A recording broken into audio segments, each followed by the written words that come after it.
Hello friends, ನಮಸ್ಕಾರ. ನಮ್ಮ YouTube ಚಾನಲ್ಗೆ ಸ್ವಾಗತ. ಸೊ ಇವತ್ತು ನಾವು ಚರ್ಚೆ ಮಾಡ್ತಾ ಇರುವಂಥ ವಿಷಯ ಬಂದು ಸೆಲ್ಫ್ ಲವ್. ಸೊ ಈ ಚರ್ಚೆಗೆ ನಮ್ಮೊಂದಿಗಿದ್ದಾರೆ ಶ್ರೀಮತಿ ರಶ್ಮಿ ಪ್ರಭಾ, ಮೂಲತಃ ಶಿಕ್ಷಕಿ ಹಾಗೂ ಸ್ಕೌಟ್ಸ್ ಮತ್ತು ಗೈಡ್ಸ್ ತರಬೇತುದಾರರಾದ ಶ್ರೀಮತಿ ರಶ್ಮಿ ಪ್ರಭಾ ಅವರು. ಮ್ಯಾಮ್, ನಿಮಗೆ ಕಾರ್ಯಕ್ರಮಕ್ಕೆ ಸ್ವಾಗತ. Thank you. ಎಲ್ಲ ವೀಕ್ಷಕರಿಗೂ ನನ್ನ ನಮಸ್ಕಾರಗಳು. ಇಂದು ನಾವು ಮಾತಾಡುವಂತ ಸಬ್ಜೆಕ್ಟ್ ಸೆಲ್ಫ್ ಲವ್. ಅಂದ್ರೆ ನನ್ನನ್ನು ನಾನು ಯಾವ ರೀತಿ ಪ್ರೀತಿ ಮಾಡಿಕೊಳ್ಬೇಕು. ಮೊದಲು ನಿಮ್ಮನ್ನು ನೀವು ಪ್ರೀತಿ ಮಾಡಿಕೊಳ್ಳೋದಕ್ಕಾಗ್ಲಿಲ್ಲ ಅಂದ್ರೆ ನೀವು ಬೇರೆಯವ್ರನ್ನ ಪ್ರೀತಿ ಮಾಡೋದಕ್ಕೆ ಸಾಧ್ಯನೇ ಇಲ್ಲ. ಅದಕ್ಕೋಸ್ಕರ ನಮ್ಮ ಹತ್ರ ಮೊದ್ಲು ಏನಿರ್ಬೇಕು, ಸೆಲ್ಫ್ ಲವ್ ಅನ್ನೋದು ಇರ್ಲೇಬೇಕು. ಸೆಲ್ಫ್ ಲವ್ ಇರ್ಲೇಬೇಕಂದ್ರೆ ನಾವ್ ಏನ್ ಮಾಡ್ಬೇಕು, ಮೊದಲು ನಾನು ಹೇಗಿದ್ದೀನಿ, ನಾ ಯಾವ ತರ ಡ್ರೆಸ್ ಹಾಕೋತೀನಿ, ನಾ ಯಾವ ತರ ಮಾತಾಡ್ತೀನಿ ಎಲ್ಲರ ಜೊತೆ, ನಾ ಮೊದಲು ಪ್ರೀತಿ ಮಾಡ್ಕೋಬೇಕು. ವಾವ್, ನನಗ್ ನಾನೇ ಸ್ಮಾರ್ಟ್ ಅದೇನೆ ಅಂತ ಹೋಗ್ಬೇಕು. ಒಂದಿನಾದ್ರೂ ಮಿರರ್ ಹತ್ರ ಹೋಗ್ಬೇಕು, ನಾನೇ ಮಿರರ್ ಹತ್ರ ನಿಂತು ಮಾತಾಡ್ಕೋಬೇಕು.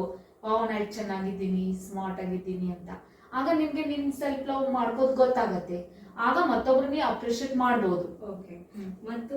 ಮತ್ತೆ ಬೇರೆಯವ್ರ ಜೊತೆ ನಮಗ್ ಕಂಪೇರ್ ಮಾಡಿದ್ರೆ ಅದು ಈಗ ಸೋಷಿಯಲ್ ಮೀಡಿಯಾದಲ್ಲಿ ನಾವು ನೋಡ್ಬೋದು, ಒಬ್ರು ಒಂದು ಕಾಫಿ ಕುಡಿಯೋದನ್ನು ಕೂಡ ಅಪ್ಲೋಡ್ ಮಾಡ್ತಾರೆ. ಅವರು ಯಾವ ಸ್ಥಳದಲ್ಲಿದ್ದಾರೆ, ಯಾವ ರೀತಿ ಇದ್ದಾರೆ ಅಂತ ನಮ್ಗೆ ಗೊತ್ತಿಲ್ಲ. ಬಟ್ ಅವ್ರು ಅಪ್ಲೋಡ್ ಮಾಡಿದೆಲ್ಲ ನಿಜ ಅಂತ ಅದಕ್ಕೋಸ್ಕರ ಬೇರೆಯವ್ರು ನಂಬಿ ಅವ್ರು ಆ ತರ ಇದ್ದಾರೆ, ಅವ್ರು ಅಲ್ಲಿ ಹೋಗಿದ್ದಾರೆ, ನಾನು ಅಲ್ಲಿ ಹೋಗ್ಬೇಕು, ಆ ತರ ಎಲ್ಲ ಅಲ್ಲದು. Self love ಅಲ್ಲದು. ಮಾಡೋಂಗಿಲ್ಲ. ಮೊದ್ಲು ನಾನ್ ಕರೆಕ್ಟ್ ಆಗಿದ್ರೆ ಜಗತ್ತೇ ಕರೆಕ್ಟ್ ಆಗಿರತ್ತೆ ಅಂತ ಇದೆ. ಅದಕ್ಕೋಸ್ಕರ ನಾನು ಮೊದ್ಲು ಕರೆಕ್ಟ್ ಆಗಿರೋಣ, ನನ್ನನ್ನು ನಾನು ಲವ್ ಮಾಡೋದಕ್ಕೆ ಸ್ಟಾರ್ಟ್ ಮಾಡ್ಕೋಣ. ನಾನು ಚೆನ್ನಾಗಿರೋಣ. ನಾನು ರಾತ್ರಿ ಮಲ್ಕೋಬೇಕಾದ್ರೆ ನಾನು ಯಾರಿಗೂ ಮೋಸ ಮಾಡಿಲ್ಲ ಅನ್ನೋ ಒಂದು ಇದರಿಂದ ಒಂದು ಒಳ್ಳೆ ಇರ್ಬೇಕು. ಆಗ ನಮ್ಗೆ ನಿದ್ದೆ ಹತ್ತತ್ತೆ. ನೀನು ಸಾವಿರಾರು ಜನಕ್ಕೆ ಮೋಸ ಮಾಡಿ ನಿದ್ದೆ ಮಾಡಕ್ ಹೋದ್ರೆ ನಿದ್ದೆ ಹತ್ತಲ್ಲ. ಲೈಕ್ ಹೀಗೆ ಒಬ್ರು ಹೇಳಿದ್ರು, ಲೈಕ್ ಒಂದು ಗಾರ್ಡನ್ ಅಲ್ಲಿರೋ ಹೂ ಕೂಡ ಗಾರ್ಡನರ್ ಹೇಳುತ್ತೆ ಅಂತೆ, ನೀರ್ ಹಾಕೋಕ್ ಬಂದವ್ರಿಗೆ ನಾನ್ ಚೆನ್ನಾಗಿದ್ದೀನಿ ಅಂತ ಹೇಳಿ ಹೋಗು ಅಂತ ಹೇಳಿ. ಸೊ ಅಂದ್ರೆ ಅಪ್ರಿಶಿಯೇಷನ್ ಇಸ್ ಇಂಪಾರ್ಟೆಂಟ್. ನಾನ್ ಎಲ್ರಿಗೂ ಒಬ್ರು ಚೆನ್ನಾಗ್ ಕಾಣ್ತಿದ್ದಾರೆ ಅಂತಂದ್ರೆ ನಾವ್ ಹೇಳ್ಬೇಕಂತೆ, you are looking good, you are looking smart ಅಂತ ಹೇಳಿ ಅಪ್ರಿಶಿಯೇಷನ್ ಮಾಡೋದ್ರಿಂದ ನಮ್ದೇನೋ ಕಡಿಮೆ ಆಗಲ್ಲ. ಇನ್ನ ಪ್ರೀತಿ ಹೆಚ್ಚಾಗತ್ತೆ. ಈಗ ಎಕ್ಸಾಂಪಲ್ ಗಂಡ ಹೆಂಡತಿ, ಗಂಡನಿಗೆ ಹೆಂಡತಿ ಹೇಳ್ಬೋದು, ನೀವು ಎಷ್ಟೊಂದು ಹ್ಯಾಂಡ್ಸಮ್ ಆಗಿ ಕಾಣ್ತಾ ಇದ್ದೀರಿ, ಇವತ್ತು ನೀವು ತುಂಬಾ ಚೆನ್ನಾಗಿ ಅವಾಗ ಗಂಡನಿಗೆ ತುಂಬಾ ಖುಷಿ ಆಗತ್ತೆ. ಹೆಂಡತಿಗೂ ವಾವ್, ನೀ ಇವತ್ತು ಈ ಸಾಡಿಲಿ ತುಂಬಾ ಚೆನ್ನಾಗಿ ಕಾಣ್ತಿದ್ದೆ ಅಂದ್ರೆ ಅವಳಿಗೆ ತುಂಬಾ ಖುಷಿ, ಅಯ್ಯೋ ನನ್ ಗಂಡ ಇವತ್ತು ನನ್ ಹೊಗಳಿದ ಅಂತ. ಆತರ ಸೆಲ್ಫ್ ಲವ್ ಇರ್ಲೇಬೇಕು. ಮತ್ತೊಬ್ರಿಗೆ ಕೂಡ ನಾವ್ ಅದನ್ನ ತೋರಿಸ್ಬೇಕು. ನಮ್ಮೇಲೂ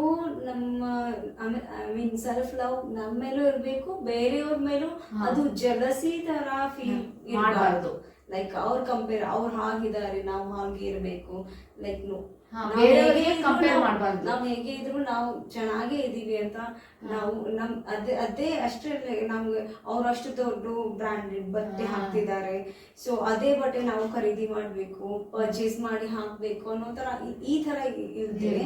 ಸೊ ಇದ್ದಿದ್ರಲ್ಲೇ ನಾವು ನಮ್ಮನ್ನ ನಾವು ಲವ್ ಮಾಡ್ಬೇಕು. This is what self happy ಆಗಿರ್ಬೇಕು. ಹ್ಯಾಪಿ ಆಗಿರ್ಬೇಕು. ಇದ್ದಿದ್ರಲ್ಲೇ ನಾವು ಸುಖ ಕಾಣ್ಬೇಕು. ಹಾಸಿಗೆ ಇದ್ದಷ್ಟೇ ಕಾಲು ಚಾಚು ಎಂಬ ಗಾದೆ ಮಾತಿದೆ. ಅದೇ ಪ್ರಕಾರ ನಮ್ಮಲ್ಲಿ ಎಷ್ಟಿರತ್ತೆ ಅಷ್ಟರಲ್ಲಿ ಹ್ಯಾಪಿ ಆಗಿರೋ. ಅದ್ರ ಬಿಟ್ಟು 10 ಮಂದಿ ಹತ್ರ ಸಾಲ ಮಾಡಿ ನನ್ನ ಹತ್ರ ಇಷ್ಟಿದೆ ಅಂತ ತೋರ್ಸಕ್ ಹೋದ್ರೆ ಒಂದಲ್ಲ ಒಂದಿನ ನೋವು ಅನ್ಭವಿಸೋದು ಗ್ಯಾರಂಟಿ. ಅದಕ್ಕೋಸ್ಕರ ನಾವು ಸೆಲ್ಫ್ ಆಗಿ ಲವ್ ಮಾಡ್ಕೋಬೇಕು. ಮೊದ್ಲು ನಾನ್ ಕರೆಕ್ಟ್ ಆಗಿದ್ರೆ ಇಡೀ ಜಗತ್ತೇ ಕರೆಕ್ಟ್ ಆಗಿರುತ್ತೆ ಅನ್ನೋದನ್ನ ತಲೆಯಲ್ಲಿ ಇಟ್ಕೋಬೇಕು. ನೀನು ಪ್ರೀತಿ ಮಾಡ್ಕೋ. ನೀ ಬೇರೆದವ್ರಿಗೋಸ್ಕರ ಏನು ಹೇಳೋದಕ್ ಹೋಗ್ಬೇಡ. ನೀ ಕರೆಕ್ಟ್ ಆಗಿದ್ರೆ ನಿನ್ನ ಹತ್ರ ಸಾವಿರಾರು ಜನ ಬರ್ತಾರೆ. ನೀನು ಹ್ಯಾಂಡ್ಸಮ್ ಆಗಿದ್ಯಾ, ನೀನು ನೋಡೋದಕ್ ಚೆನ್ನಾಗಿದ್ಯಾ, ಅದು ಇಂಪಾರ್ಟೆಂಟ್ ಅಲ್ಲ. ನಿನ್ ಮೈಂಡ್ ಯಾವ ರೀತಿ ಓಡ್ತಾ ಇದೆ, ನೀ ಯಾವ ನಿನ್ ಮಾತು ಯಾವ ರೀತಿ ಬರ್ತಾ ಇದೆ, ನಿನ್ ಮಾತಿನಲ್ಲೇ ನೀನ್ ಅಳದ್ ಬಿಡ್ತಾರೆ ಜನ. ನಿನ್ ಮಾತಿ ಇವಳು ಜಲಸಾಗಿ ಮಾತಾಡ್ತಾಳೆ, ಇವಳಿಗೆ ಏನು ಸರಿ ಗೊತ್ತಿಲ್ಲ, ಇವಳು ಯಾವಾಗಿದ್ರು ಕೆಟ್ಟಾಗಿ ಮಾತಾಡ್ತಾಳೆ ಅಂತ ಜನ ಫೀಲ್ ಮಾಡೋದಕ್ಕೆ ಸ್ಟಾರ್ಟ್ ಮಾಡ್ತಾರೆ. ಅದಕ್ಕೆ ಮಾತಿನಲ್ಲಿ ಮೊದಲು ನಾವು ಮಾತು ಬೆಳ್ಳಿ, ಮೌನ ಬಂಗಾರ ಅಂತಾರೆ. ಆದಷ್ಟು ಮೌನವಾಗಿದ್ರು ಒಳ್ಳೇದು. ಮಾತಾಡೋ ಸಮಯದಲ್ಲಿ ನಾವು ತೂಕ ಹಾಕಿದ್ರು ತೂಕವಿರ್ಬೇಕು ಅನ್ನೋ ಒಂದಿದೆ. ಅದೇ ಪ್ರಕಾರ ನಾವು ಮಾತಾಡ್ಬೇಕು. ಆಮೇಲೆ ಯಾರಿಗೂ ಹೀಯಾಳಿಸಬಾರ್ದು, ಬೇರೆಯವರಿಗೆ ಹೀಯಾಳಿಸಬಾರ್ದು. ನಾವು ಇಷ್ಟು ಚೆನ್ನಾಗಿದ್ದೀವಿ, ಬೇರೆಯವರು ಆಗಿದ್ದಾರೆ ಹೀಗಿದ್ದಾರೆ ಹಾ. ಅಂತ ಕೀಳರಿಮೆಯಿಂದ ನೋಡ್ಬಾರ್ದು, ಇರಬಾರ್ದು. ಹೀಯಾಳಿಸ್ಬಾರ್ದು. ಫಸ್ಟ್ ಒನ್, ಸೆಕೆಂಡ್ ಒನ್ ಮೋಸ ಮಾಡಬಾರ್ದು, ಹ್ಮ್. ಥರ್ಡ್ ಒನ್ ಮತ್ತೊಬ್ಬರನ್ನ ಕಂಪೇರ್ ಮಾಡ್ಕೋಬಾರ್ದು, ಫೋರ್ತ್ ಒನ್ ಎಲ್ಲರೂ ನಮ್ಮವರು ಅಂತ ಪ್ರೀತಿ ತೋರಿಸ್ಬೇಕು. ಕರೆಕ್ಟ್. ಕೆಟ್ಟವ್ರ ಹತ್ರ ಹೋಗ್ಲೇಬಾರದು, ದುಷ್ಟರ ಕಂಡ್ರೆ ದೂರ ದೂರ ಇರೋ ಅಂತ ಇರ್ಬೇಕು. ಗಾದೆ ಮಾತಿದೆ. ಹ್ಮ್. ಅದಕ್ಕೆ ನಾವು ಓನ್ ಆಗಿ ನಮ್ ಡಿಸಿಷನ್ ನಾವು ತಗೋಷ್ಟು ನಮ್ಗೆ ತಿಳುವಳಿಕೆ ಇರ್ಬೇಕು. ಕರೆಕ್ಟ್. ಸೊ ಇದು ಈ ವಿಡಿಯೋದಲ್ಲಿರೋ ಇಷ್ಟೊತ್ತು ನಾವು ಹಾ. ಸೆಲ್ಫ್ ಲವ್ ಬಗ್ಗೆ ಚರ್ಚೆಯನ್ನು ಮಾಡಿದ್ವಿ. ಈ ಚರ್ಚೆಯಲ್ಲಿ ಭಾಗಿಯಾಗಿರುವ ರಶ್ಮಿ ಪ್ರಭಾ ಚಂದ್ರಗೊಂಡ ಮೇಡಮ್ಗೆ ಧನ್ಯವಾದಗಳು. Thank you. ನಿಮ್ಗೂ ಕೂಡ ಥ್ಯಾಂಕ್ ಥ್ಯಾಂಕ್ ಯು. ಯು.